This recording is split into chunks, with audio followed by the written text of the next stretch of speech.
Bismillahirrahmanirrahim. Assalamualaikum warahmatullahi wabarakatuh. Perkenalkan, saya Afzi, orang bodoh dan gila dari negeri ini. Izinkan saya untuk melanjutkan pembahasan tentang hadis Arba'in Nawawi. Disclaimer dulu, apa yang saya sampaikan di video ini adalah pembahasan dari apa yang telah saya pahami dari hadis ini. Jadi pembahasan ini bersifat sangat subjektif. Oke, kita mulai masuk ke isi pembahasan dari hadis ke-31. Judulnya adalah perbuatan zuhud. Nah, kita mulai dari sejarah atau bahasan hadisnya. Nah, dari Abu Abbas Sahal bin Sa'ad As-Sa'idi radhiyallahu anhu, ia berkata, seorang laki-laki datang kepada Nabi Shallallahu alaihi wasallam lalu berkata, "Wahai Rasulullah, tunjukkanlah kepadaku suatu perbuatan yang jika aku mengerjakannya, maka aku dicintai Allah dan dicintai manusia." Maka sabda beliau, zuhudlah engkau pada dunia, niscaya Allah akan mencintaimu, dan zuhudlah engkau pada apa yang dicintai manusia, niscaya manusia akan mencintaimu. Nah, pelajaran yang bisa kita ambil dari hadis ini, yang pertama tentang zuhud terhadap dunia. Nah, kita harus mengetahui bahwa hidup di dunia itu adalah hidup yang sementara.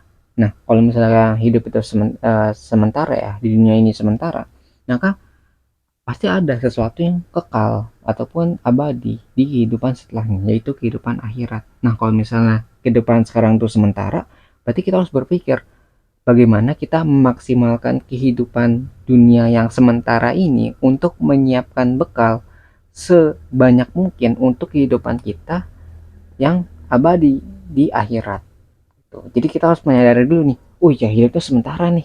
Kalau sementara bentar gini doang gitu kan. Kalau misal sebentar nanti yang sementara ini menyebabkan kita binasa di akhirat, maka kita harus menghindari sesuatu yang bisa menyebabkan kita dalam bahaya di kehidupan selanjutnya. Gitu. Jadi kita harus mikir dulu nih, kalau kehidupan kita sementara saat ini, berarti ada kehidupan yang abadi di setelahnya. Nah, berarti setelah kita sadar nih, oh iya, berarti kita harus hati-hati nih. Ketika kita di dunia ini, kita harus bagaimana supaya apa yang ada saat ini di dunia ini itu menjadi bekal kita untuk kehidupan kita di akhirat. Nah, kayak gitu. Kita harus menyadari nih, kita harus bisa memisahkan dulu mana kehidupan yang sementara, mana kehidupan yang abadi atau yang kekal. Nah, gitu dulu. Itu awalnya dulu. Nah, lalu cara selanjutnya ya, kita juga harus mengetahui bahwa semua yang kita miliki saat ini itu adalah pinjaman atau titipan. Jadi anggota badan kita yang kita punya ataupun nikmat yang telah diberikan dari Allah ke diri kita kepada manusia itu hanyalah sementara, entah itu dalam bentuk harta, entah itu dalam bentuk kesehatan, entah itu dalam bentuk jabatan, itu semuanya adalah titipan. Entah kalau misalnya kita punya kedudukan yang sangat tinggi, terhormat gitu ya di dunia, kita belum tentu kedudukan itu bisa menyelamatkan kita di akhirat nanti. Jadi kita harus berpikir nih, semua yang kita punya saat ini itu adalah titipan, dan ketika itu kita sadari itu adalah titipan, suatu saat titipan ini itu akan kita kembalikan kepada yang pemilik sebenarnya, pada yang punya lah gitu. Nanti kita juga harus sadar, oh iya, kalau misalnya kita titipin misalnya sesuatu ya, sesuatu tuh apa aja, entah itu dalam bentuk anggota tubuh ataupun nikmat berupa harta, nanti titipan itu kita harus bertanggung jawab apa yang telah kita lakukan dengan titipan ini. Tuh, kalau misalnya kita sadar, oh iya, kalau misalnya saya ini barang ini semua ya, nikmat ini itu adalah titipan, suatu saat, suatu hari nanti ketika di akhirat, apa yang titipan ini itu harus dipertanggungjawabkan. Apa yang telah kita lakukan dengan anggota badan kita yang telah dititipkan, apa yang telah kita lakukan dengan harta, jabatan, kedudukan yang kita punya saat di dunia ini, apa yang telah kita lakukan. Gitu. Kalau kita sudah mikir, oh iya, nanti kita harus bertanggung jawab terhadap apa yang telah dititipkan, maka kita akan berhati-hati untuk menggunakannya. Jadi kita menggunakan itu hanya untuk Allah. Kalau kita mau mencuri dengan tangan kita, kita akan menahan. Oh iya, nanti tangan kita akan, kita harus bertanggung jawab dengan tangan kita. Wah, bahaya nih gitu. Kalau misalnya kita mendengar sesuatu yang buruk, melihat sesuatu yang buruk, kita harus berhati-hati juga. Karena mata kita, pendengaran kita, mulut kita itu akan kan kita tanggung jawabkan di hadapan yang punya nanti. kalau misalnya kita bisa mempertanggungjawabkan kayak, wah saya menggunakan mata ini untuk membaca Al-Quran, mendengarkan kalimat-kalimat yang zikir gitu, kalimat-kalimat yang bagus, itu kan nggak masalah. Atau menggunakan mulut ini untuk berzikir, untuk baca Al-Quran dan sebagainya, itu nggak masalah. Kita kayak lebih tenang gitu kan, karena kita menggunakan sesuatu itu dengan baik. Tapi kalau misalnya kita menggunakan sesuatu yang dititipkan itu dengan buruk gitu, kita gunakan mulut untuk mencaci maki, untuk menghina dan sebagainya, kita akan khawatir. Jadi kita akan dihukum dengan perbuatan-perbuatan itu. Kalau tangan kita mungkin untuk mencuri gitu, itu kan nanti tangan kita nanti akan uh, diadili kitanya terhadap apa yang telah dititipkan. Kita jangan sampai kita itu terlena dengan apa yang dititipkan, karena semuanya itu ya milik milik Allah kan gitu. Jadi kita berhati-hatilah, kita zuhud terhadap dunia itu, bagi itu caranya. Terus kita juga harus berhati-hati dengan sesuatu yang bisa melalaikan kita melalaikan kita dari apa yang telah diwajibkan kepada diri kita. Misalkan yang wajib diri kita itu apa? Ya sholat, zakat, puasa. Itu kan yang wajib bagi diri kita.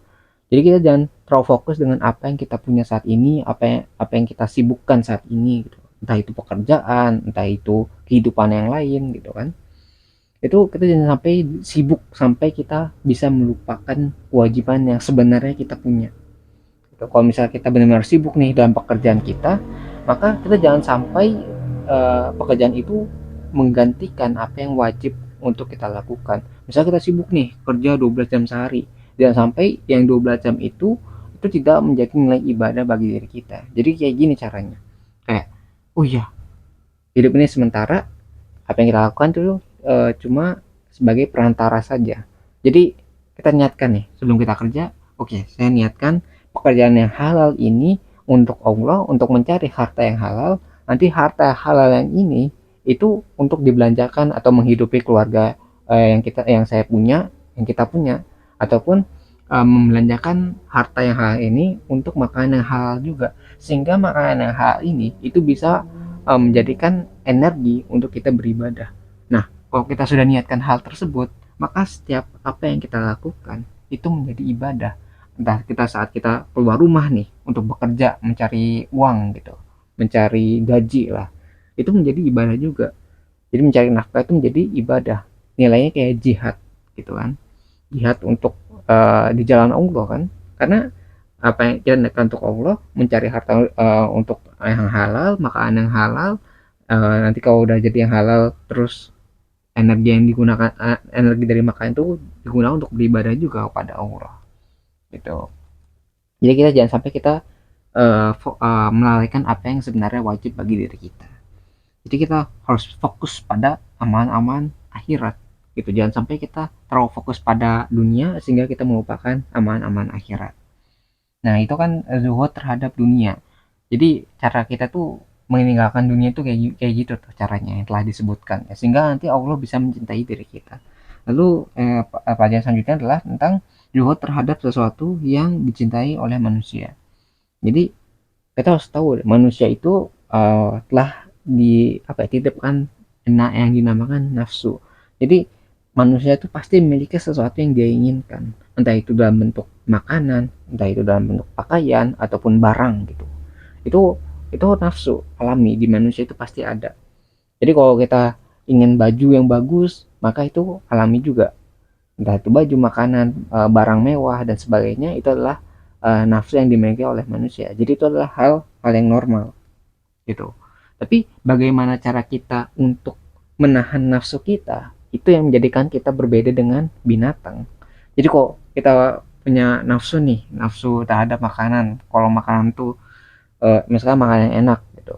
Jadi kalau makanan enak, nanti kita cari terus menerus cari makanan yang lebih enak gitu. Kita nggak pernah cukup dengan apa yang kita punya saat ini. Yang awalnya sedikit kita paksakan jadi banyak gitu.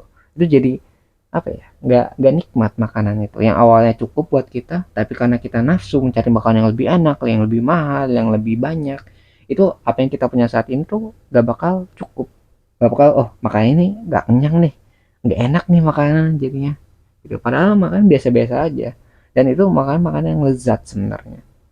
Itu dari sisi makanan. Ataupun kalau misalnya baju yang kita punya, Itu misalnya baju pertama cukuplah untuk kita pakai, untuk kita gunakan. Nah, itu cukup bagus, normal lah untuk kita gunakan. Tapi kalau kita terus melihat seseorang yang lain gitu, kita iri lah dengan orang lain, kita tuh tidak akan merasa cukup dengan apa yang kita punya. Oh, baju ini kelihatan jadi jelek nih, padahal baju yang kita gunakan itu cukup untuk kita gunakan dalam kehidupan sehari-hari. Tapi karena kita ngeliat orang lain, wah, baju ini kayak yang kita punya ini kayak kurang deh, kita cari yang lain dah, kita beli yang lebih bagus deh gitu. Itu pasti akan terus muncul gitu. Kita harus menyadari bahwa keinginan manusia itu tidak akan ada habisnya. Ketika kita sudah, oh iya, dari makanan sudah, dari pakaian sudah, mungkin dari barang, misalnya motor, mobil, rumah, itu kan semua kekayaan. Kalau misalnya kita tidak merasa cukup dengan hal tersebut, pasti kita akan mencari sesuatu yang lebih bagus lagi, lebih baik lagi, lebih mahal lagi. Gak ada, karena nggak akan ada habisnya. Misal dari HP deh, dari HP, misalnya kita lihat HP seseorang ya, itu kan ada orang tiap tahun beli kan. Nah, itu karena dia merasa cukup dengan HP yang dia miliki saat ini gitu. Atau misalnya motor, mobil gitu. Kalau motor, wah, ada yang lebih mahal beli, ada yang lebih mahal lagi, lebih bagus lagi dibeli lagi gitu kan. Sama dengan mobil juga gitu. Itu nggak ada habisnya. Jadi harus uh, menahan nafsu kita sehingga kita bisa melepas semua yang kita inginkan. Kayak apa ya, lebih ke arah kita itu lebih ikhlas nantinya. Jadi kalau kita sudah melepas semua itu, semua yang nafsu yang apa ya, nggak ada habisnya itu, kita tuh akan merasa ikhlas dan bebas terhadap sesuatu. Jadi kalau kita itu nggak ikhlas ataupun bebas terhadap sesuatu, kita selalu memandang orang lain kayak, wah, orang lain lebih bagus nih, orang lain lebih jago nih, orang lain lebih baik daripada kita nih. Kita tuh harus lebih baik daripada orang lain. Kita terus terus mencari gitu, nggak akan ada habisnya gitu. Kita terus membandingkan hidup kita dengan hidup orang lain. Padahal kan kalau kita lihat hidup kita, kita sudah merasa cukup nih. Kita sudah merasa apa yang kita miliki itu uh, udah apa ya, nyaman dengan hidup kita sebenarnya. Tapi karena kita terus membandingkan dengan hidup orang lain, kita merasa hidup kita itu kurang atau tidak nyaman gitu kan. Jadi kita ketika kita sudah melepas nafsu yang berlebihan tadi, kita sudah bisa meredam nafsu tadi, hidup kita itu akan lebih ikhlas dan nyaman gitu. Jadi kita udah nggak terikat dengan sesuatu yang dimiliki oleh orang lain gitu, atau dicintai oleh orang lain juga gitu. Jadi kita merasa cukup dengan apa yang kita punya saat ini. Nah, ketika kita sudah melakukan itu ya, kayak zuhud terhadap apa yang telah dicintai oleh manusia, itu kita tuh bisa menghilangkan penyakit-penyakit hati. Karena kan gini, penyakit hati itu muncul karena kita melihat orang lain, entah itu dalam bentuk iri, entah itu dalam bentuk dengki gitu kan. Kalau iri kan kita, wah, yang dimiliki orang lain tuh ingin kita punya juga, itu iri tuh. Pokoknya apa yang dimiliki orang lain kita juga harus punya, ataupun ingin lebih baik daripada orang lain, kita iri gitu. Atau misalnya dengki, ingin orang lain tuh lebih sengsara dari hidup kita, karena kan itu kan membandingkan hidup kita dengan hidup orang lain. Itu kayak dengki lah. Jadi muncul dengki gara-gara kita membandingkan hidup kita dengan hidup orang lain. Ketika kita sudah melepas hal itu semua, kita sudah melihat, oh ya, setiap orang itu memiliki nikmatnya masing-masing, kehidupannya masing-masing, dan semua itu adalah titipan. Ketika kita semua udah bisa ngeliat tuh, itu semua titipan, itu akan suatu saat akan dikembalikan, maka kita akan ikhlas. Oh iya, saya sudah dapat nikmat, saya sudah ada tangan, kaki, dan sebagainya gitu. Karena nggak semua orang tuh punya tangan, kaki seperti yang saya miliki. Seharusnya saya lebih bersyukur dengan apa yang telah saya punya. Tuh, bukan kita melihat orang lain terus kita merasa kurang dengan hidup kita. Tapi kita melihat, oh ya, orang lain tuh tidak sesempurna yang kita punya. Maka kita harusnya lebih bersyukur dengan apa yang kita punya. Entah itu dalam anggota badan, kita bersyukur, oh, anggota badan kita lengkap, mata kita bagus, hidung kita berfungsi dengan baik, mulut kita bisa berkata-kata, gitu ya, telinga kita bisa mendengar. Kita harusnya bersyukur dengan hal tersebut gitu, karena itu sebenarnya yang lebih penting. Ketika kita sudah bisa bersyukur dengan apa yang kita punya, kita akan merasa cukup dan kita merasa nyaman dan ikhlas dengan hidup kita nggak merasa kurang gitu.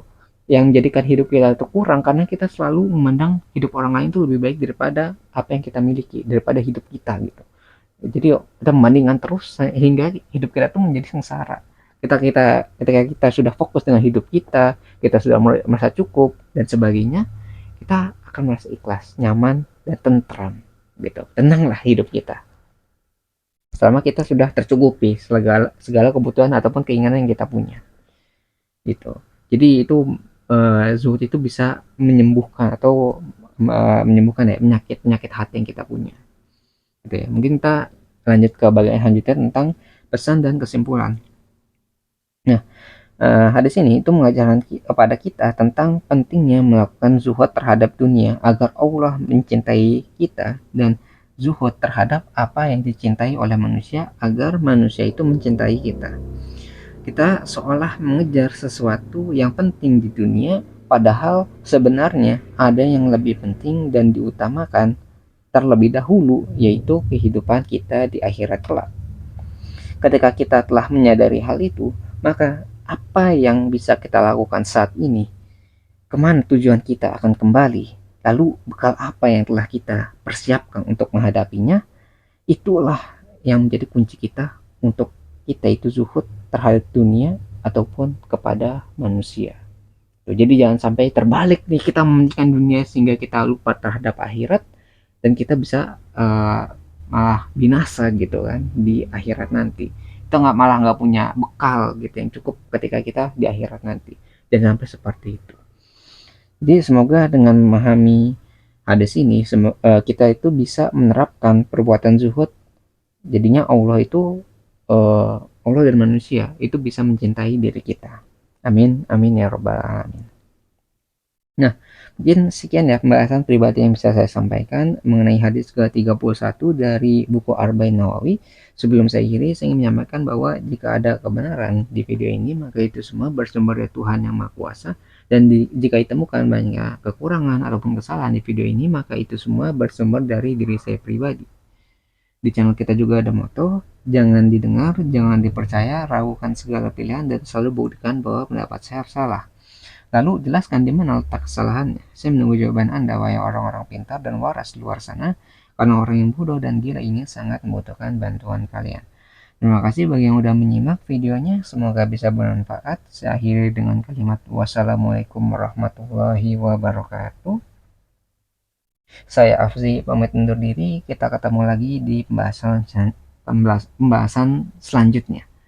Insya Allah.